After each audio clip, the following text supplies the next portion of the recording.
Welcome to another video. ये है movie का पार्ट 2। तो चलिए शुरू करते हैं कहानी को जहाँ से हमने छोड़ा था।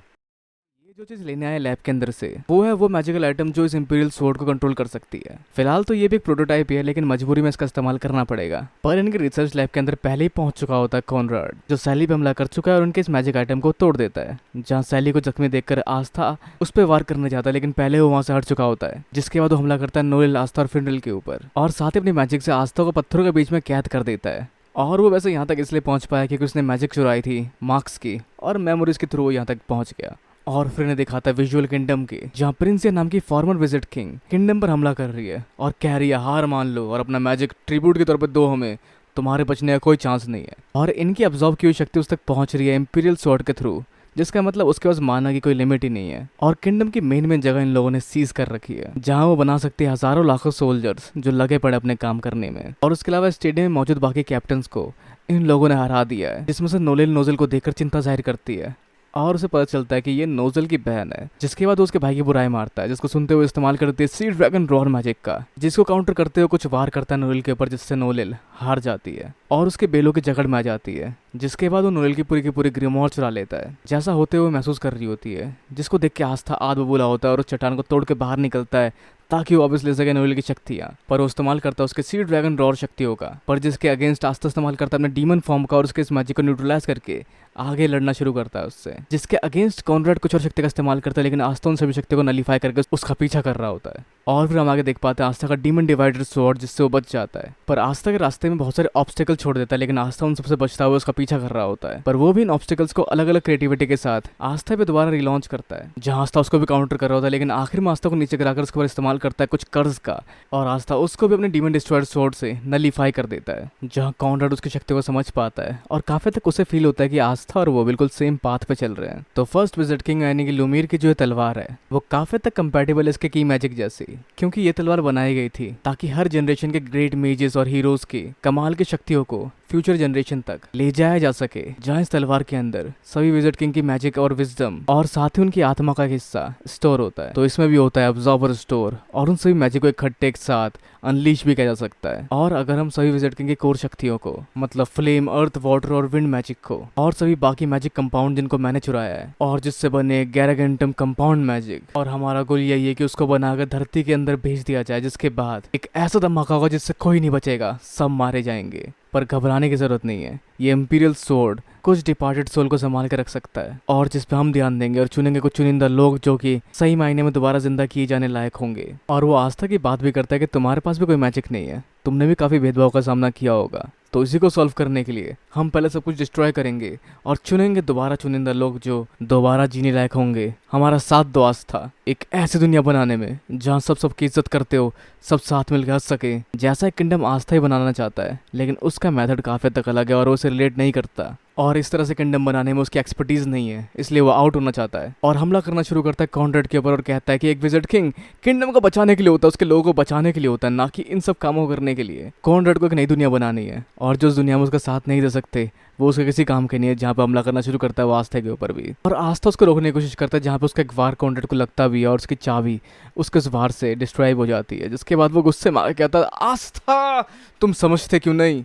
मैं जानता हूँ तुमने महसूस किया है धोखा, भेदभाव इस किंगडम के अंदर। चुनो, तुम हमारे साथ जाओगे या हमारे खिलाफ जाना चाहोगे। और जिसके बाद बहुत सारे मैजिक एट्रीब्यूट को इकट्ठा करके वो इसका वार करना शुरू करता है आस्था के ऊपर, जिससे आस्था की हालत काफी ज्यादा खराब हो जाती है। तो आस्था की उस हालत में उसके पास खड़ा होता है कॉनराड, जहाँ पर वो कहता है तुम हार चुके हो।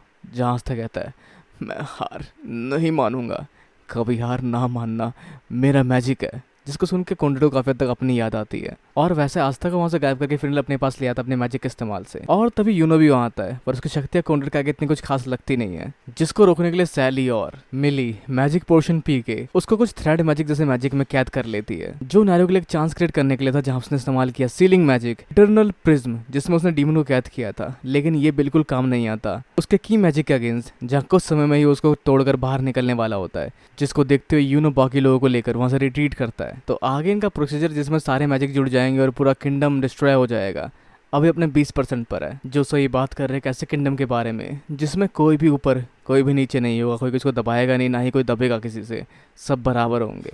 तो अब इन्हें बस ढूंढने वेन वाली जगह जहाँ से शक्तियाँ या फिर वो तबाही वाली शक्तियाँ हर जगह भेजी जा सके। जो निकलता है हेज विलेज के पास वाला वो कंकाल, जो उस जीवन का जिसको फर्स्ट विजिट किंग ने हराया था। वैसे उस कंकाल के पास के पास्ट को याद करता है कॉनरेड, जहाँ वो और जूलियस बैठ के बात कर रहे होते हैं कि मेरा मैजिक काफ़ी तक यूजलेस है जब तक मैं किसी और से मैजिक बोरो नहीं करता, इसलिए ये सब मैं ही ख़त्म करूंगा और एक दिन मैं इस किंगडम को बदल के रहूंगा, क्योंकि कभी हार ना मानना मेरा मैजिक है। तो अब आगे बाकी लोग जो जख्मी हुए थे वो पहुंचते हैं गोल्डन डॉन के इमरजेंसी शेल्टर में, जहाँ से वो लोग बाहर निकल पाए थे क्योंकि वहाँ कैप्टन यामी ने डायमेंशन स्लैश से उन लोगों को बाहर निकाला था, जिस बारे में मिमोसा बता रही होती है। पर उसके बाद जो हुआ उसको नहीं पता, और अगर वो लोग यहाँ नहीं पहुंचे तो अब भी वो उस कैसल के अंदर होंगे। वैसे जो उस कैसल के अंदर ही है जैसा कॉनरेड ने बताया था। तो अपनी जख्मी हालत के बावजूद आस्था वहां से जाना चाहता है ताकि वो बचा सके किंगडम को, जिसको लोग डिस्ट्रॉय करने वाले हैं कल शाम तक। कल शाम बस उतना ही समय इनके पास, जिसको सुन के सामने आता है वहाँ और कहता है हम सब मारे जाएंगे, हम सबको यहाँ से बाहर निकल जाना चाहिए, क्या पता हार्ट किंगडम हमें अपने वहाँ शरण दे।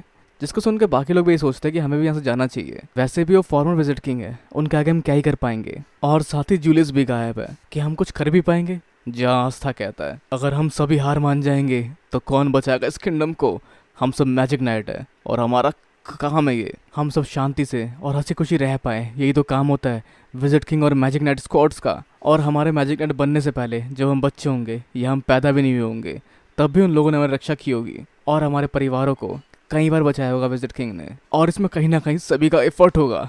और मैं हाथ पे हाथ धरे नहीं रह सकता, क्योंकि अभी मेरी बारी है बचाने की लोगों को, विजिट किंग को और अपने कैप्टन्स को बचाने की। और ये सिर्फ मेरा नहीं, हम सभी का मौका ही है। मैं अपनी चोटों को अपने जोश से हील कर दूंगा और एक बार फिर हम उनका मुकाबला करेंगे। जहाँ उसको सपोर्ट करने उसके दोस्त आते हैं आगे, और उसके बाद वो कहता है चलो साथ मिलके रोके कॉनरेड को। पर इसमें उनको ज़बरदस्ती घसीटना नहीं चाहता, और अगर सेके की तरह कोई जाना चाहता है हार्ट किंगडम तो वो जा सकता है, पर अगर कोई भी साथ जुड़ना चाहता है तो ज़रूर साथ दे। और जिसके साथ सभी वहाँ तैयार होते हैं आस्था का साथ देने के लिए। हम लड़ेंगे अपने कैप्टन इस किंगडम को विजिट किंग को बचाने के लिए, और यही है वो मौका जब हम अपने लिमिट को सरपास करेंगे। तो वैसे सब मान जाते हैं सिवाय बाहा के, जो इस पर नहीं पहुंच सकता और उसे निकलना पड़ेगा यहाँ से।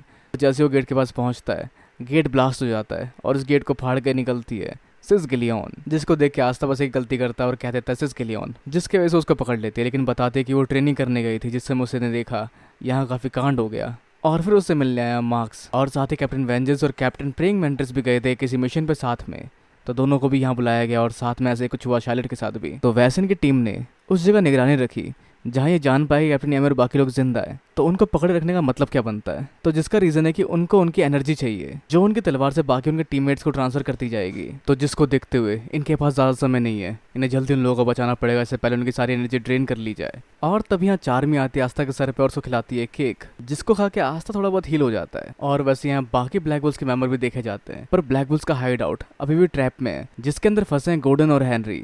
तो वैसे इन्हें जीतने के लिए विजिट किंग की उस तलवार को डिस्ट्रॉय करना पड़ेगा। तो फिलहाल के लिए यही उम्मीद है, जहाँ उस तलवार को डिस्ट्रॉय करने से शायद बाकी विजिट किंग्स भी न्यूट्रलाइज हो जाएंगे। सभी तैयार होना शुरू होते हैं इस जंग के लिए, जहाँ चार ही बनाते सबके लिए खाना ताकि उनका माना रिकवर हो सके, और वेनिसा बनाती है आस्था के कपड़े। तो पहला काम है इनका ब्लैक बुल्स का हाइडआउट को रिट्रीव करना, जिसके लिए पहुंचते ये लोग वहां पर, और जिसकी शुरुआत करते हैं कैप्टन शार्लेट और कैप्टन जैक द रीपर। तो वैसे ने ब्लैक बुल्स का हाइडआउट इसलिए रिट्रीव करना था क्योंकि इनका बेस बहुत सारे लोगों को साथ में इकट्ठा सेफली आगे तक ले जा सकता है, और साथ ही उनका मैजिक न्यूट्रलाइज करने के लिए आस्था की जरूरत भी पड़ेगी। और जहाँ हम देख पाते हैं आस्था को अपनी तलवार से इस बैरियर को काटते हुए, और सही पहुंचते ब्लैक बुल्स के हाइडआउट के अंदर, जहाँ हेनरी तैयार होता है सबके माना के साथ इस मिशन को अंजाम देने के लिए, और चार ही बनाते सबके लिए खाना ताकि सब दोबारा अपना माना रिकवर कर सके। और इतने सारे माना के साथ हेनरी अब तैयार होता है ब्लैक बुल्स को दौड़ाने के लिए नहीं, उड़ाने के लिए, जहाँ ये बनता है flying style of the black bulls, जिसके बाहर प्रेइंग मेंटिस और कैप्टन शार्लेट लड़ रहे होते हैं, मतलब आपस में नहीं उन प्यादों से, लेकिन उन प्यादों की संख्या कहीं ज्यादा होती है जो पकड़ लेते हैं जहाज को और इसको उड़ने से रोकने की कोशिश करते हैं, जिनकी काट छाट शुरू करता है प्रेइंग मेंटिस और कैप्टन शार्लेट के। हम कई सारे और वार देख पाते हैं जो कि उनको हवा में उड़ा देते हैं, पर उसके बावजूद उनकी संख्या बिल्कुल कम नहीं होती और वो और बड़ी चुनौती बन के सामने खड़े होते हैं, जिसको रोकने के लिए आगे बढ़ते हैं जैक द रीपर और कैप्टन शार्लेट, और साथ ही कैप्टन वेंजेंस, जो इन सभी के बीच अपने जड़े फैलाकर रास्ता देते हैं इन लोगों का वहां से निकलने का। तीन कैप्टन्स को वहीं रुकना पड़ा, पर बाकी की फौज आगे बढ़ती है जो मंजिल के लिए पहुंचने वाले हैं, लेकिन सिस गिलियन उनके लिए कोई स्पीच नहीं देने वाली। ये काम वो सौंपती है आस्था को, और वो कहता है चलो सबकी वाट लगा दें और दोबारा हासिल कर ले अपना क्लोवर किंगडम। तो इन सब लोगों को यहाँ बढ़ता देखकर वो भी फैसला करते हैं जंग में जाने की, जिसके साथ इनके बेस के बाहर का शील्ड और बड़ा हो जाता है, और जिसके साथ सामने आता है एक विजिट किंग जो अपने लेजर वाले हमलों का इस्तेमाल करता है इनके ऊपर। पर उसके बारों का भी मुंह तोड़ जवाब है इनके पास, जो है हेनरी के कैनन, जिसमें सभी लोग अपनी अपनी पावर को जोड़कर डालते हैं ताकि वो एक ब्लास्ट के तौर पर जाए और उसको लगे, जो गोचे के लार्ज रिफ्लेक्ट रेफरेंट के साथ आगे बढ़ते हैं, जिससे दोबारा एक और छेद मिल जाता है इस क्रिस्टल से आगे निकलने का, और जिससे आगे निकलते ही इन्हें दिखता है कि मैजिक के साथ प्रकट हुए 2 और विजिट किंग, जिससे बचाने के लिए फिनल इस्तेमाल करता है स्पैटल मैजिक का। पर इसके बावजूद भी वो इस बैरियर को पार नहीं कर सकता, जिसके लिए इन्हें जरूरत पड़ेगी अब आस्था की शक्तियों की, जो अपने डीमन फॉर्म में आके ब्लैक डिवाइडर की शक्ति को बढ़ाते हुए उससे वार करने जाता है इस बैरियर के ऊपर। तो ये था पार्ट 2। अब कहानी में क्या होगा आगे जानने के लिए जुड़े रहिए, और जल्दी पार्ट 3 आपके लिए अपलोड कर दिया जाएगा चैनल पर। तो इस वीडियो को लाइक शेयर और चैनल को सब्सक्राइब करना भी बिल्कुल ना भूलें। तो तक के लिए मिलते हैं अगली वीडियो में। Sayonara and have a nice day.